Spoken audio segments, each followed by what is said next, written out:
सोलापूर जिल्ह्यातील मोरवंची येथे कार्यरत प्रार्थना फाउंडेशनच्या प्रकल्पाला सुप्रसिद्ध व ज्येष्ठ अभिनेते मकरंद अनासपुरे यांनी भेट देत सामाजिक कार्याचा आढावा घेतला। प्रार्थना फाउंडेशनतर्फे चालवण्यात येणाऱ्या या प्रकल्पात आत्महत्याग्रस्त शेतकरी कुटुंबातील मुले, वंचित, अनाथ तसेच निराधार वृद्धांचा सांभाळ केला जातो। या उपक्रमामुळे अनेक गरजूंच्या आयुष्याला नवी दिशा मिळत असल्याचे अनासपुरे यांनी नमूद केले। यावेळी त्यांच्या हस्ते विषमुक्त सेंद्रिय शेती प्रकल्पाचे उद्घाटन करण्यात आले। स्वतः पहिला ग्राहक बनत त्यांनी भाजीपाला खरेदी केला आणि नागरिकांनीही अशा उपक्रमांना पाठिंबा देत विषमुक्त अन्नाचा स्वीकार करावा असे आवाहन केले।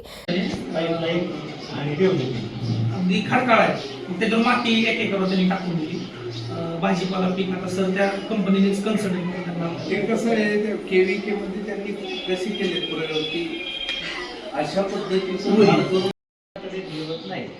तर आपण केलं, चांगलं काम केलं, नामानिराळं झालं, तुम्ही व्यवस्थित चालू आणि त्याच्यावर फक्त आपण बारीक लक्ष ठेवायचं। आपला जो प्रामाणिकपणा आहे, जिथून आपण सुरू केलं ती संवेदना बधीर नाही झाली पाहिजे। आपली परीक्षा एवढीच आहे, मी तुला निवडलंय ह्याच्यासाठी म्हटलं की आपली परीक्षा तीच आहे की शेवटपर्यंत हा तसाच राहिला, हेच तुमचं पासिंग आहे। बाकी तुमचं पासिंग आहे आपलं, तू किती मोठं उभं केलंस ह्यानंतर ह्याला महत्व नाहीये, पण तू तसाच राहिला त्याच ध्येयावर, त्याच उद्दिष्टावर, त्याच सिंपल।